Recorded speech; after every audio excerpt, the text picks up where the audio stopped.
Hey everyone, this is Simran and welcome back to our own YouTube channel Ignu E-Pathshala. I hope you people are doing well. और आज के इस particular session में हम अपनी unit 2 को continue करेंगे और डिस्कस करेंगे नियो क्लासिकल थ्योरी के बारे में। ऑलरेडी हम क्लासिकल थ्योरी डिस्कस कर चुके हैं जिसमें हमने बात करी थी ब्यूरोक्रेटिक ऑर्गेनाइजेशन की, एडमिनिस्ट्रेटिव थ्योरी की एंड साइंटिफिक मैनेजमेंट थ्योरी के बारे में। तो अगर आप में से किसी ने पिछली वीडियोस को नहीं देखा है उनको ज़रूर देख लीजिएगा। और अगर आप मेरे चैनल पर न्यू है तो मेरे चैनल को लाइक शेयर सब्सक्राइब करना मत भूलिएगा।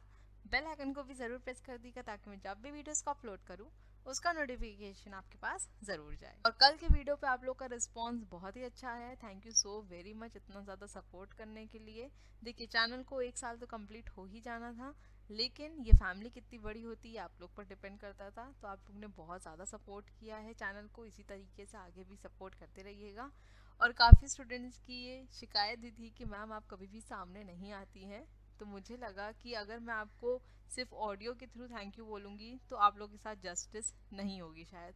तो इसलिए मुझे लगा कि इससे बेहतर मोमेंट क्या होगा आप लोगों के सामने आने का, आप लोगों को सामने से थैंक यू बोलने का। तो उम्मीद करती हूँ कि आप सभी को काफ़ी अच्छा भी लगा होगा। तो चलिए बिना किसी देर के हम अपने सेशन को स्टार्ट करते हैं। आज हम डिस्कस करेंगे neo classical theory of organisation के बारे में। अब देखिए हमने अपने पिछले वीडियो में डिस्कस किया था क्लासिकल थ्योरी के बारे में, राइट। और क्लासिकल थ्योरी का मतलब क्या होता है? क्लासिकल का ट्रेडिशनल, ठीक है। और हमारी क्लासिकल थ्योरी बेसिकली क्या बोलती थी कि जो ह्यूमंस है उसको मशीन की तरह कंसिडर किया जाता था। क्लासिकल थ्योरी में जो ऑब्जेक्टिव था या जो फोकस था वो किस पे था कि हमें अपने ऑर्गेनाइजेशन के ऑब्जेक्टिव्स को अचीव करना है, अपने ऑर्गेनाइजेशन स्ट्रक्चर पे ध्यान देना है, हमारा ऑर्गेनाइजेशन एक प्रॉपर ऑर्डर में होना चाहिए, सिस्टमैटिक वे में चलना चाहिए। इस पे ज़्यादा फोकस किया जाता था। लेकिन जो हमारी नियो क्लासिकल थ्योरी है ये एक्सटेंडेड वर्जन है आपकी क्लासिकल थ्योरी का, जिसमें बोला जाता है कि ह्यूमन रिलेशंस पे ध्यान देने की ज़रूरत है, ह्यूमन के सोशल एंड इमोशनल एस्पेक्ट को भी कंसिडर करना ज़रूरी है, तभी ह्यूमंस की प्रोडक्टिविटी इंक्रीज हो पाएगी। चाहे जितनी भी अच्छी हम वर्किंग कंडीशन दे दें, हमारे मशीन्स अच्छी हो, हमारे इक्विपमेंट्स अच्छी हो, सब कुछ अच्छा हो, लेकिन अगर इंटरपर्सनल रिलेशनशिप अच्छी नहीं है ह्यूमंस के बीच में, उनकी प्रोडक्टिविटी इसकी वजह से अफेक्ट हो सकती है, ठीक है। So the neoclassical theory, also referred as the human relations school of thought, was built on the basis of classical theory. It is modified, added to and in some ways extended classical theory, ठीक है। So its basic assumption is that the psychological and social aspects of the workers as an individual and his work group ought to be emphasise. तो यहाँ पर ध्यान किस पे देना है? हमें ह्यूमंस के या फिर वर्कर्स के साइकोलॉजिकल एंड सोशल एस्पेक्ट्स पे ध्यान देने की ज़रूरत है। इसीलिए इस थ्योरी को ह्यूमन रिलेशन थ्योरी भी कहा जाता है, ठीक है।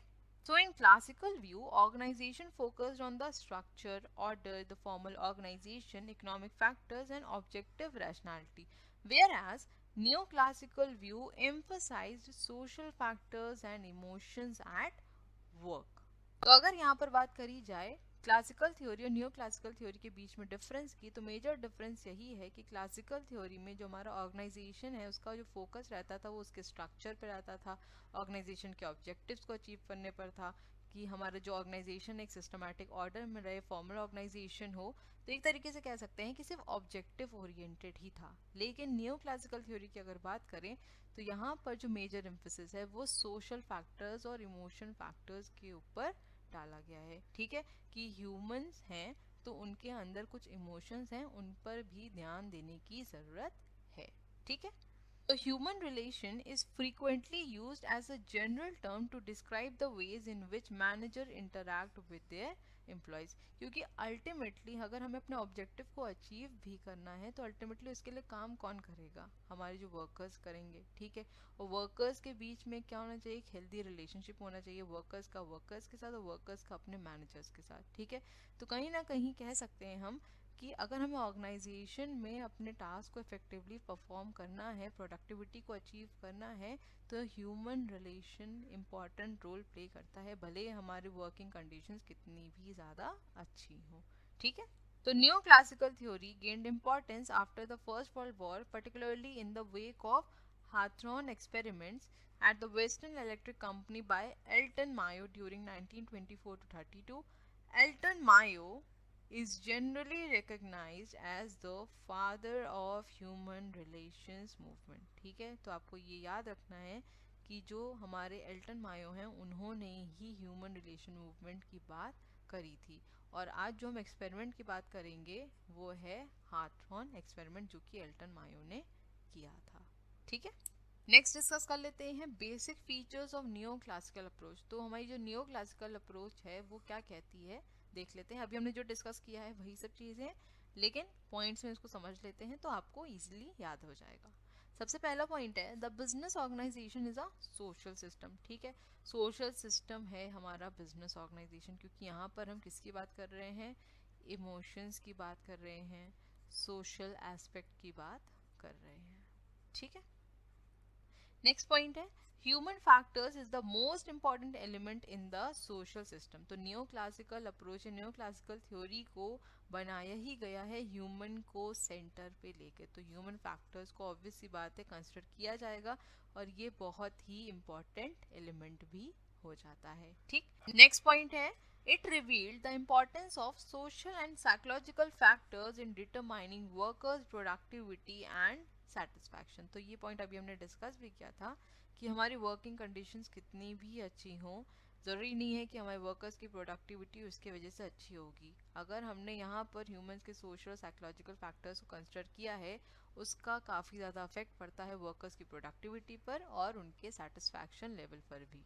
ठीक है, तो ये चीज आपकी न्यू क्लासिकल अप्रोच ने बताई है। ओके, नेक्स्ट पॉइंट है the behaviour of an individual is dominated by the informal group of being a member. ठीक, अब यहाँ पर अगर हम डिफरेंस देखने की कोशिश करें तो क्लासिकल जो थ्योरी थी आपकी वो क्या बोलती थी कि हम यहाँ पर फॉर्मल ऑर्गेनाइजेशन को कंसिडर करेंगे, लेकिन यहाँ पर किसकी बात हो रही, इनफॉर्मल ग्रुप की बात हो रही है। इनफॉर्मल ग्रुप की जब बात होगी तो ऑब्वियसली बात है वहाँ पर आपके सोशल साइकोलॉजिकल फैक्टर्स, आपके इमोशंस आ जाएंगे। ठीक है, तो जो नियो क्लासिकल थ्योरी है उसका एम्फोसिस किस पे था, इनफॉर्मल ग्रुप पे था। इनफॉर्मल ग्रुप हमारा मेजर रोल प्ले करता है ऑर्गेनाइजेशन के अंदर। किसने बोला है, न्यू क्लासिकल अप्रोच ने। ठीक, नेक्स्ट पॉइंट है the aim of the management is to develop social and leadership skills in addition to the technical skills. It must be done for the welfare of the workers. देखिए इस point में क्या बोल रहा है कि हमारे पास ऑलरेडी टेक्निकल स्किल्स हैं, राइट, क्योंकि वर्कर्स की अगर बात करी जाए तो वर्कर्स की टेक्निकल स्किल अच्छी होनी चाहिए। हमने ये यूनिट 1 में भी डिस्कस किया था। इसके साथ सोशल और लीडरशिप स्किल्स पर भी हमें ध्यान देने की जरूरत है, उसको भी डेवलप करने की जरूरत है। इस चीज पे भी इसने फोकस किया है। ठीक, और लास्ट पॉइंट है इसमें moral and productivity go hand in an organisation. तो ये बिल्कुल सही बात है कि जो मोरल और प्रोडक्टिविटी है वो ऑर्गेनाइजेशन में बराबर चलती है। जैसे जैसे हमारे प्रोडक्टिविटी इंक्रीज करेगी हमारे एम्प्लॉयज़ का मोरल भी इंक्रीज करेगा, वो और ज़्यादा ऑर्गेनाइजेशन के लिए करने को तैयार होंगे। और अगर हम दूसरे एस्पेक्ट में देखें तो अगर हमारे एम्प्लॉयज़, हमारे वर्कर्स मोटिवेटेड होंगे, उनका मोरल हाई होगा, तो वो प्रोडक्टिविटी में भी और ज़्यादा अपना इन्वॉल्वमेंट दिखा पाएंगे, ऑर्गेनाइजेशन के लिए और ज़्यादा काम कर पाएंगे। और जब और ज़्यादा काम करेंगे तो कहीं ना कहीं कंपनी की, ऑर्गेनाइजेशन की प्रोडक्टिविटी भी इंक्रीज होगी। तो एक तरीके से हम कह सकते हैं कि मोरल और प्रोडक्टिविटी हैंड इन हैंड चलती है।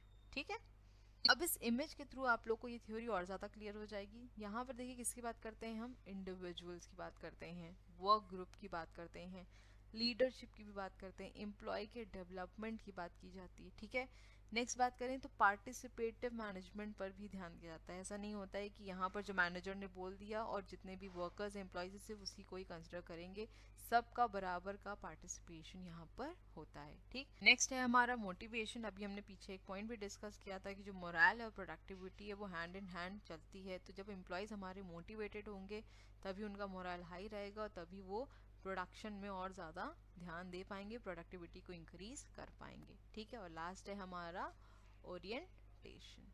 ठीक है, तो आई होप इससे काफ़ी चीज़ें आपको क्लियर हो गई होंगी। चलते हैं नेक्स्ट स्लाइड की तरफ। अब नेक्स्ट डिस्कस कर लेते हैं क्लासिकल अप्रोच और न्यू क्लासिकल अप्रोच के बीच में डिफरेंस। बहुत ज़्यादा इंपॉर्टेंट है और एग्जाम में डिफरेंस पूछा भी जाता है। तो सबसे पहले पॉइंट की अगर बात करें तो यहाँ दिया हुआ है फोकस। तो क्लासिकल अप्रोच का फोकस किस पे था, functions and economic demand of workers, workers की इकोनॉमिक डिमांड पे था। लेकिन न्यू क्लासिकल अप्रोच की अगर बात करें तो इसका फोकस किस पे है, emotion and human qualities of workers पे। ठीक है, आई होप ये डिफरेंस क्लियर होगा। नेक्स्ट पॉइंट है हमारा स्ट्रक्चर। क्लासिकल अप्रोच में क्या बोल रहा है, इम्पर्सनल एंड मैकेनिस्टिक। ठीक है, हमने डिस्कस भी किया था क्लासिकल अप्रोच में कि यहाँ पर जो स्ट्रक्चर होता है वो इम्पर्सनल होता है, पर्सनल रिलेशनशिप की बात नहीं करी जाती है। लेकिन जो न्यू क्लासिकल अप्रोच है वो कैसी है, सोशल सिस्टम पे बात करती है, लोगों के इमोशंस और ह्यूमन क्वालिटीज की साइकोलॉजिकल एस्पेक्ट्स की बात करती है। ठीक है, नेक्स्ट पॉइंट है हमारा एप्लीकेशन। तो क्लासिकल अप्रोच में क्या बोल रहा है, autocratic management and strict rules, और न्यू क्लासिकल अप्रोच कैसी है हमारी, डेमोक्रेटिक प्रोसेस है। ठीक है, यहाँ पर स्ट्रिक्ट रूल्स की बात होती है, प्रॉपर ऑर्डर की बात होती है, फॉर्मल ऑर्गेनाइजेशन की बात होती है। लेकिन न्यू क्लासिकल कैसी है हमारी, पार्टिसिपेटिव मैनेजमेंट की बात होती है, डेमोक्रेटिक प्रोसेस यहाँ पर होता है। ठीक है, नेक्स्ट है एम्फसाइज। तो क्लासिकल अप्रोच में किस पे एम्फसाइज करते हैं, डिसिप्लिन एंड रैशनैलिटी पे, लेकिन नियो क्लासिकल में personal security and social demand पर फोकस किया जाता है। ठीक, नेक्स्ट है वर्क गोल ऑफ वर्कर। अब क्लासिकल अप्रोच में क्या होता है, मैक्सिमम रेम्यूनरेशन एंड रिवॉर्ड। अब इस पॉइंट को आप ये वाले पॉइंट से लिंक कर सकते हैं, क्योंकि यहाँ पर किसकी बात कर रहा था, इकोनॉमिक डिमांड वर्कर्स की, और जहाँ पर इकोनॉमिक डिमांड की बात होगी वहाँ पर किसकी बात होगी, रेम्यूनरेशन और रिवॉर्ड की बात होगी। ठीक है, लेकिन अगर हम बात करें नियो क्लासिकल अप्रोच की, तो यहाँ पर क्या है, attainment of organisational goal, organisational goal को अचीव करने की बात यहाँ करी गई है। ठीक, नेक्स्ट पॉइंट है कॉन्सेप्ट अबाउट मेन। तो यहाँ पर मेन को क्या समझा जाता था, एक इकोनॉमिक बीइंग ही समझा जाता था, जो सिर्फ पैसे के लिए काम करे, जिसको सिर्फ रेम्यूनरेशन और रिवॉर्ड से मतलब होता है। लेकिन नियो क्लासिकल अप्रोच में यहाँ पर मेन को सोशल बीइंग की तरह कंसिडर किया जाता है, कि जो सोशल बीइंग है हमारे ह्यूमंस, उनके अंदर कुछ इमोशंस भी होते हैं। ठीक, लेकिन क्लासिकल अप्रोच में मेन को सिर्फ इकोनॉमिक बीइंग की तरह ही कंसिडर किया जाता था। ओके, नेक्स्ट पॉइंट है हमारा कंटेंट। तो scientific management, administrative management and bureaucratic management, obviously बात है, ये हमने डिस्कस भी किया हुआ है, क्लासिकल अप्रोच के अंदर यही सब आते हैं। न्यू क्लासिकल अप्रोच की बात करें तो Hawthorne experiment, human relation movement and organisational behaviour की बात होती है, लेकिन हमें सिर्फ हाथरन एक्सपेरिमेंट के बारे में ही डिस्कस करना है, क्योंकि आपके सिलेबस में सिर्फ इतना ही दिया हुआ है। ओके, नेक्स्ट पॉइंट है हमारा रिलेशन। तो हमारा जो क्लासिकल अप्रोच है वो ऑब्वियसली बात है फॉर्मल ऑर्गेनाइजेशन की तरह है, और जो हमारी न्यू क्लासिकल अप्रोच है वो इनफॉर्मल के अंदर आ जाती है। ठीक है, और लास्ट पॉइंट है हमारा नेचर। तो क्लासिकल अप्रोच में क्या बोल रहा है, मैकेनिस्टिक है, और ये हमारा है कैसा, ऑर्गेनिस्टिक। अब हम समझ लेते हैं कि मैकेनिस्टिक एंड ऑर्गेनिस्टिक का मतलब क्या होता है। सबसे पहले अगर हम क्लासिकल अप्रोच की बात करें तो आप लोग को पता है कि क्लासिकल अप्रोच में फॉर्मल ऑर्गेनाइजेशन की बात करी गई है, मतलब कि ये कोई सेंट्रल अथॉरिटी है, वही यहाँ पर क्या करती है, वर्कर्स को वर्क असाइन करती है, और पावर भी किसके पास होती है, सेंट्रल अथॉरिटी के पास होती है। ठीक है, लेकिन वही नियो क्लासिकल अप्रोच की अगर मैं बात करूँ तो ये कैसी होती है, हमारी इनफॉर्मल इन नेचर होती है, मतलब कि यहाँ पर जितने भी एम्प्लॉयज होंगे, वर्कर्स होंगे, उनका इक्वल पार्टिसिपेशन होगा, कोई भी ऐसी सेंट्रल अथॉरिटी नहीं होगी जो उनको वर्क असाइन करे। तो एक तरह से कह सकते हैं कि सारे एम्प्लॉयज को बराबर ट्रीट किया जाता है। तो ये होता है हमारा ऑर्गेनिस्टिक अप्रोच या फिर ऑर्गेनिस्टिक ऑर्गेनाइजेशन, ये होते हैं हमारे मैकेनिस्टिक ऑर्गेनाइजेशन। ठीक है, आई होप ये डिफरेंस क्लियर हो गया होगा। इसको इस तरीके से याद रखने की कोशिश भी करिएगा, क्योंकि एग्जाम में डिफरेंस पूछा जाता है। ठीक, अब देखिए इस इमेज के थ्रू समझने की कोशिश करिए तो आपको और अच्छे से क्लियर हो जाएगा। सबसे पहले बात करें अगर हम क्लासिकल ऑर्गेनाइजेशनल डिजाइन की, तो यहाँ पर हम देख रहे हैं कि ये क्या है, एक सेंट्रल अथॉरिटी है, फिर इसके अंदर दो अथॉरिटीज आई, फिर ये इनको वर्क असाइन करेगी, ये इनको वर्क असाइन करेगी, फिर इनके अंडर में दो काम कर रहे हैं यहाँ पे दो वर्कर्स। ठीक है, तो इस तरीके से पूरी हायरार्की चल रही है। तो क्लासिकल ऑर्गेनाइजेशन डिजाइन में हमारी हायरार्की कैसी होती है, टॉल हायरार्की होती है, नैरो स्पैन ऑफ कंट्रोल होता है, and close control over subordinates. ठीक है, तो यहाँ पर हम साफ देख रहे हैं कि सबऑर्डिनेट्स के ऊपर अच्छा खासा कंट्रोल है ऑर्गेनाइजेशन का। ठीक है, अब ये नैरो स्पैन ऑफ कंट्रोल क्या मतलब होता है, इसको भी समझ लीजिए। तो यहाँ पर देखिए स्पैन ऑफ कंट्रोल हमारा दो तरीके का होता है, एक होता है नैरो, ठीक है, और एक होता है हमारा वाइड, जो कि आप यहाँ पे देख रहे हैं। अब स्पैन ऑफ कंट्रोल का बेसिकली मतलब ये होता है कि एक मैनेजर के अंदर कितने ज्यादा सबऑर्डिनेट हैं। जितने ज्यादा सबऑर्डिनेट होंगे उतना ज्यादा वाइड होगा हमारा स्पैन ऑफ कंट्रोल, जितने कम होंगे सबऑर्डिनेट्स उतना ही नैरो होगा स्पैन ऑफ कंट्रोल। तो क्लासिकल ऑर्गेनाइजेशनल डिजाइन में अगर हम देखें तो यहाँ पर ये अगर एक मैनेजर है तो इनके अंदर दो लोग काम कर रहे हैं, इस पर्टिकुलर मैनेजर के अंदर सिर्फ दो सबऑर्डिनेट है, फिर इनके अंदर दो, फिर इनके अंदर दो सबऑर्डिनेट्स है, ठीक। तो इनकी जो स्पैन ऑफ कंट्रोल है वो कैसी है, नैरो है, ठीक है। वहीं अगर हम नियो क्लासिकल ऑर्गेनाइजेशनल डिजाइन की बात करें तो यहाँ पर हमारी स्पैन ऑफ कंट्रोल वाइड है, क्योंकि एक ही मैनेजर है यहाँ पर और उसके अंडर ही सारे सबऑर्डिनेट्स आ रहे हैं। तो जितनी लंबी स्पैन ऑफ कंट्रोल होगी वो वाइड होगी, जितने ज्यादा हमारे सबऑर्डिनेट्स होंगे उतना ज्यादा स्पैन ऑफ कंट्रोल हमारी वाइड होगी, जितने कम सबऑर्डिनेट्स होंगे हमारी स्पैन ऑफ कंट्रोल उतनी ही नैरो होगी, ठीक है। नेक्स्ट पॉइंट की बात करें तो यहाँ पे लिखा है फ्लैट हायरार्की। हमने यहाँ पर क्या डिस्कस किया था, ये कैसी थी, टॉल हायरार्की थी, जैसा कि आपको देखने में समझ में आ रहा होगा। लेकिन न्यू क्लासिकल ऑर्गेनाइजेशन में क्या है, फ्लैट हायरार्की है। और लास्ट पॉइंट है हमारा लूज कंट्रोल ओवर सबऑर्डिनेट्स। अब यहाँ पर अगर हम देखें तो सिर्फ एक मैनेजर है और उसके अंडर में सारे सबऑर्डिनेट्स हैं, ठीक।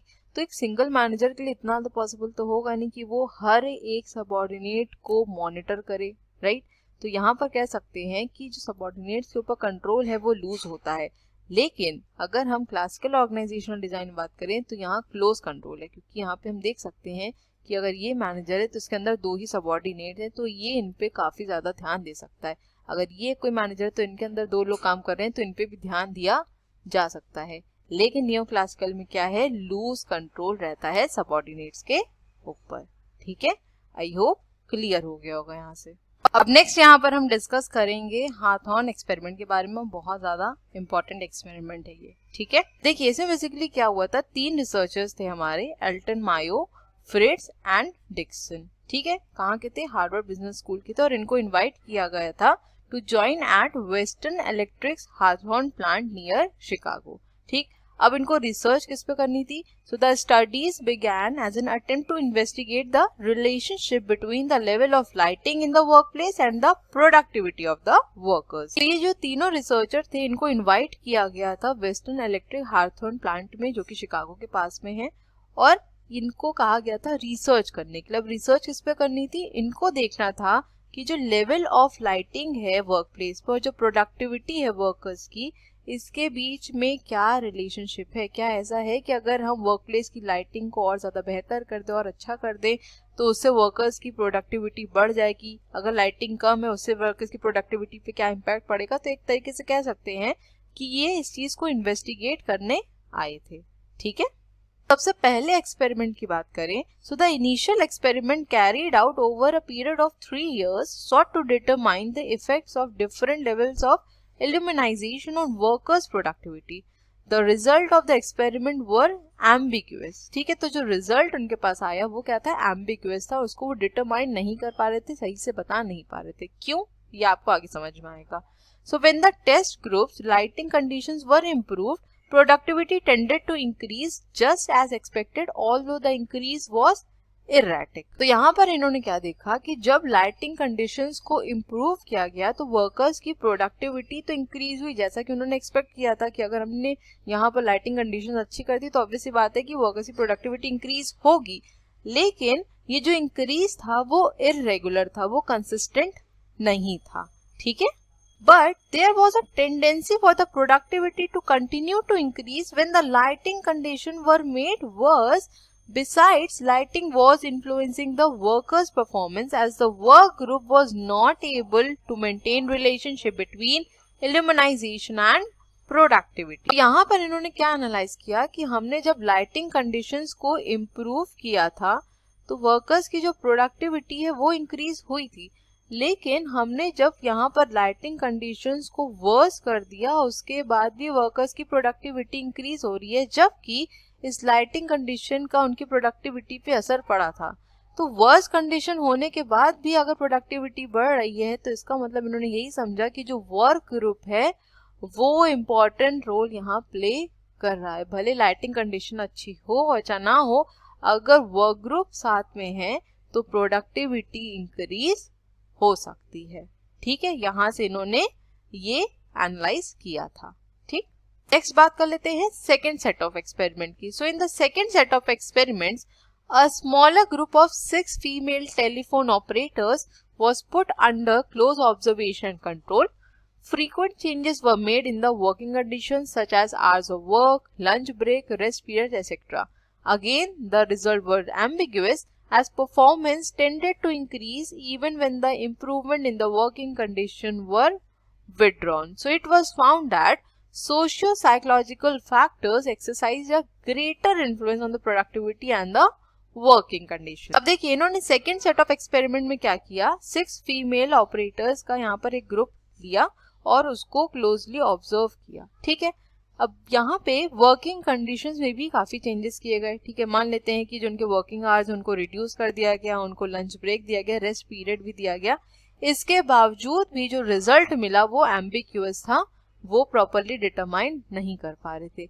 लेकिन उन्होंने जब इस वर्किंग कंडीशन को विड्रॉ कर लिया, मतलब जो भी यहाँ पर बेनिफिट्स दिए थे, मान लेते हैं कि उन्होंने लंच ब्रेक दिया तो लंच ब्रेक देना बंद कर दिया, उनके जो वर्किंग आवर्स थे उसको बढ़ा दिया, रेस्ट पीरियड देना बंद कर दिया, इसके बावजूद भी उनकी जो परफॉर्मेंस थी वो इंक्रीज कर रही थी. वो इंक्रीज क्यों कर रही थी? Because socio-psychological factors exercised a greater influence on the productivity and working condition. तो सेकेंड सेट ऑफ एक्सपेरिमेंट से भी ये चीज जस्टिफाई हो जाती है कि हम अपनी वर्किंग कंडीशंस को कितना भी अच्छा कर लें, अगर ह्यूमन रिलेशनशिप स्ट्रांग नहीं है, यहाँ पर हम ह्यूमंस के इमोशनल एस्पेक्ट, साइकोलॉजिकल एस्पेक्ट्स को कंसिडर नहीं करेंगे तो प्रोडक्टिविटी ऑर्गेनाइजेशन में कभी भी इंक्रीज नहीं कर पाएगी. वहीं अगर हम दूसरी तरफ बात करें, वर्किंग कंडीशंस कितनी भी खराब हो, जो भी कंडीशन हमको प्रायोरिटी मिली है, अगर वो सब भी विड्रॉ कर ली जाए, उसके बाद भी प्रोडक्टिविटी इंक्रीज हो सकती है. और उसकी क्या वजह है? Socio psychological factors. ठीक है. Third set of experiment attempts to understand how group norms effect group effort and output. It was noted that informal organization of workers controlled the norms established by the groups in respect of each member's output. So the researcher concluded that informal work groups have a great influence and productivity. Third set of experiment में क्या देखा गया कि जो group के norms है वो affect करते हैं हमारे ग्रुप के एफर्ट और उसके आउटपुट को. ठीक है, तो जो हमारा इनफॉर्मल ऑर्गेनाइजेशन में जिसमें हमारे वर्कर्स परफॉर्म कर रहे हैं, ईजिली वहां पर नॉर्म्स को कंट्रोल करके आउटपुट को अचीव किया जा सकता है. तो रिसर्चर ने यहाँ से यही कंक्लूड किया कि जो हमारा इनफॉर्मल वर्क ग्रुप है वो काफी ज्यादा इन्फ्लुएंस करता है हमारी प्रोडक्टिविटी को. ठीक है. So in the subsequent experiments, Mayo and his associates decided that financial incentives, when these were offered, were not causing the productivity improvements. The researchers concluded that employees would work harder if they believed management was concerned about their welfare and supervisors paid special attention to them. This phenomena was subsequently labeled as the Hawthorne effect. तो इन तीनों set of experiment में मायो और उसके associate, मतलब कि जो उनके साथ रिसर्च कर रहे थे, उन्होंने यही चीज एनालाइज करी कि जो फाइनेंशियल इंसेंटिव्स हैं वो इतना ज्यादा प्रोडक्टिविटी को इम्प्रूव करने में हेल्प नहीं कर रहे थे. एम्प्लॉयज हमारे ऑर्गेनाइजेशन के क्या चाहते हैं कि जो मैनेजमेंट है वो उनके वेलफेयर के लिए काम करे और जो सुपरवाइजर्स हैं वो उनके ऊपर ध्यान दे, उनको मशीन की तरह कंसिडर ना करें. ठीक है. और इन सारे एक्सपेरिमेंट को क्या कहा गया था? हाथरॉन इफेक्ट कहा गया था, क्योंकि ये कहाँ से स्टार्ट हुआ था? हाथरॉन जो आपने यहाँ पर पढ़ा था, ये कंपनी से ही स्टार्ट हुआ था. ठीक है, वेस्टर्न इलेक्ट्रिक हाथरॉन प्लांट से, इसीलिए इसको हाथरॉन एक्सपेरिमेंट का नाम दिया गया है. ठीक है, आई होप समझ में आ गई होगी ये थ्योरी. तो इस इमेज से आपको एकदम सिंप्लीफाइड तरीके समझ में आ जाएगा कि हाथरॉन इफेक्ट है क्या. देखिए, better lighting, more regular breaks etcetera improve productivity. ठीक है, ऑब्वियस बात है कि इससे इम्प्रूव करेगी हमारी productivity. However, when the workers see that the people show concern for them, productivity rises more. ठीक है, जब हमको लगता है कि हमारे जो मैनेजर्स, हमारे जो सुपरवाइजर्स हैं वो कंसर्न्ड है, हमारे वेलफेयर के लिए काम कर रहे हैं, तो उसकी वजह से क्या होता है, हम भी उतना ही डेडिकेशन दिखाते हैं अपने वर्क में. तो इससे क्या होगा, प्रोडक्टिविटी और ज्यादा इंक्रीज करेगी. So when workers know people are concerned about them, their productivity increases. ठीक है, I hope clear हो गया होगा. नेक्स्ट आ जाते हैं इसकी फाइंडिंग्स की तरफ कि हाथरॉन स्टडीज से हमें क्या पता चलता है। तो सबसे पहला पॉइंट बोल रहा है physical environment at the work place do not have any material impact on the efficiency of the work. ठीक, तो अभी हमने यही डिस्कस किया कि वर्किंग कंडीशंस कितनी भी अच्छी हो, सब कुछ अच्छा हो जाए, फिजिकल एनवायरनमेंट इतना ज़्यादा अफेक्ट नहीं करता है। अफेक्ट क्या चीज़ें करती हैं, हमारा जो वर्क ग्रुप है, हमारा जो इनफॉर्मल ग्रुप है, वो ज़्यादा अफेक्ट करता है। किसके अकॉर्डिंग, हाथरॉन स्टडीज के अकॉर्डिंग। ठीक है, नेक्स्ट पॉइंट है favorable attitude of the workers and work team towards their work were more important factor determining the efficiency। तो वर्कर्स का फेवरेबल एटीट्यूड और एक टीम की तरह काम करना, ये कहीं ना कहीं हमारी जो एफिशिएंसी है उसको डिटरमाइन करता है और यही ज्यादा इम्पोर्टेंस रखता है। ठीक, नेक्स्ट पॉइंट है हमारा fulfilment of workers social and psychological needs had a beneficial effect on the moral and efficiency of the workman. ठीक है, तो इस पॉइंट को हम स्टार्टिंग से डिस्कस करते आ रहे हैं। आई होप अब ये पॉइंट क्लियर हो गया होगा। नेक्स्ट है employ groups based on social interaction and common in the rest exercise a strong influence on workers performance. यहाँ पर भी वही चीज बोली गई कि सोशल इंटरैक्शन काफी ज्यादा इंपॉर्टेंट रोल रखता है, तभी वर्कर्स की एफिशिएंसी यहाँ पे बढ़ सकती है, वर्कर्स अच्छे से परफॉर्म कर सकते हैं। ठीक है, लास्ट पॉइंट है workers can not be motivated solely by economic rewards. More important motivators are job security, recognition by superiors and the right to express their opinion on the matters which are of concern to them. तो ये finding यहाँ पर काफी ज्यादा important हो जाती है, क्योंकि यहाँ पे बोल रहा है कि जो वर्कर्स हैं सिर्फ इकोनॉमिक रिवॉर्ड से ही मोटिवेट नहीं होते हैं, जॉब सिक्योरिटी, सुपीरियर से रिकॉग्निशन, प्रेज और अपने आप को एक्सप्रेस करना, ये भी इम्पोर्टेंट होता है और इससे भी वर्कर्स मोटिवेट होते हैं और इससे बेसिकली कह सकते हैं कि ज्यादा कंसर्न्ड भी होते हैं। ठीक है, अब नेक्स्ट डिस्कस कर लेते हैं क्रिटिसिज्म ऑफ हाथरॉन एक्सपेरिमेंट। तो ये मैंने आपको हमेशा ही बताया है कि कोई भी एक्सपेरिमेंट है, थ्योरी है, उसके क्रिटिसिज्म होते ही होते हैं। ठीक है, सबसे पहला पॉइंट है इसमें lacks validity. So the Hawthorne experiment were conducted under controlled situation, है ना। अभी हमने जब 3 एक्सपेरिमेंट की बात करी थी यहाँ पे, तो हमने देखा था कि एक सर्टेन कंडीशन, एक सर्टेन सिचुएशन के अकॉर्डिंग ही रिसर्चर ने क्या किया था, इन्वेस्टिगेशन किया था, रिसर्च करी थी। ठीक, तो जरूरी नहीं है कि रियल लाइफ में सेम सिचुएशन हो और ये चीजें इम्प्लीमेंट भी हो पाए, तो ये इसकी बड़ी क्रिटिसिज्म हो जाती है। ठीक, so these findings will not work in the real setting. The workers under observation knew about the experiments, therefore they may have improved their performance only for the experiment, है ना। कई बार होता है ना, जब हमको कोई पर्सन मॉनिटर कर रहा होता है, देख रहा होता है, तो हम बहुत अच्छा परफॉर्मेंस देने की कोशिश करते हैं। अगर हमें कोई नहीं देख रहा होता है तो हो सकता है कि उस टाइम पर हम बहुत लीनेंट हो जाए, परफॉर्म ही ना करें। जैसे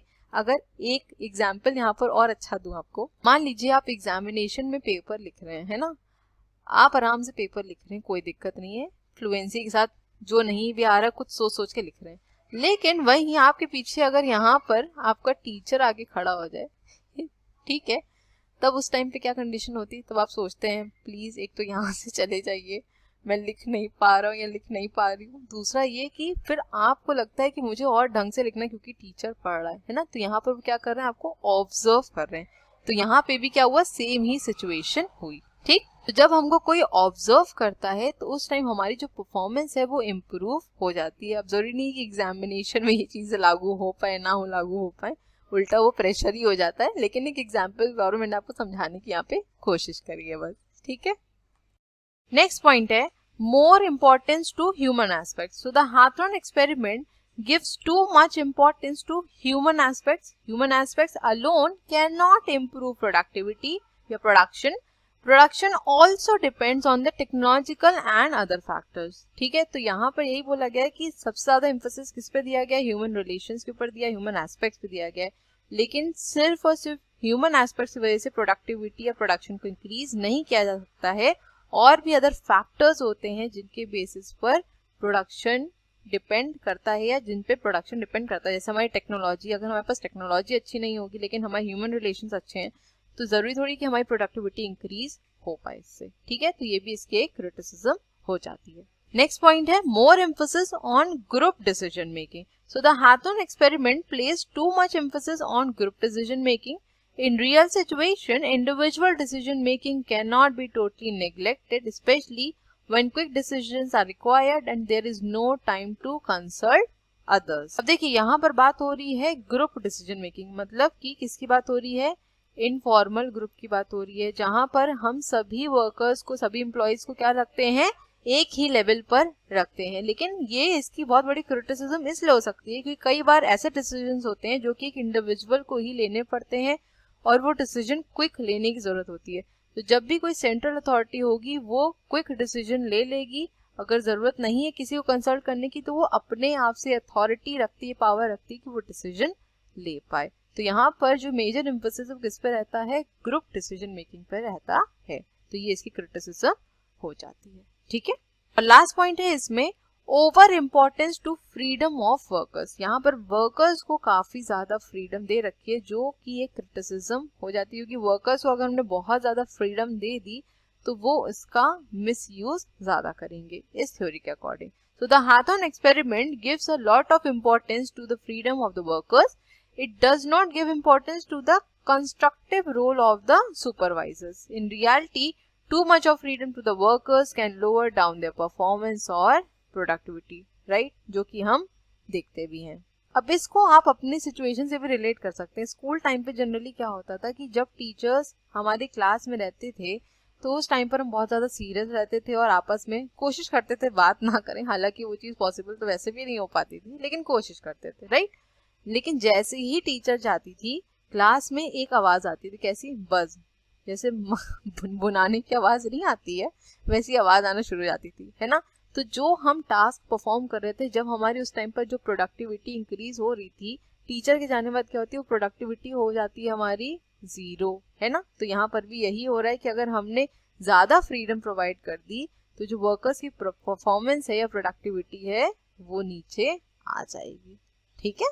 तो आई होप आपको नियो क्लासिकल थ्योरी पूरी समझ में आ गई होगी कि क्या कहती है नियो क्लासिकल थ्योरी, इसके फादर कौन है, इसकी क्या क्रिटिसिज्म है, क्या फाइंडिंग्स रही हैं, क्या क्या एक्सपेरिमेंट हुए थे, किसके बेसिस पर ये एक्सपेरिमेंट आया था, इसको हाथॉर्न एक्सपेरिमेंट का नाम क्यों दिया गया था।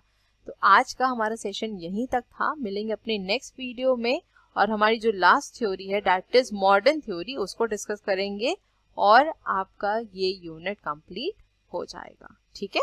Thank you so much for watching. Please channel को लाइक, शेयर, सब्सक्राइब करना मत भूलिएगा। बेल आइकन को भी जरूर प्रेस कर दीजिएगा ताकि मैं जब भी वीडियोस का अपलोड करूँ उसका नोटिफिकेशन आपके पास जरूर जाए। अपने फीडबैक्स भी दीजिएगा कि वीडियोस कैसी लग रही हैं और अगर कुछ इम्प्रूवमेंट की जरूरत है तो बिल्कुल बताइएगा। मिलेंगे अपने नेक्स्ट वीडियो में। Till then stay safe, stay healthy, bye bye, take care.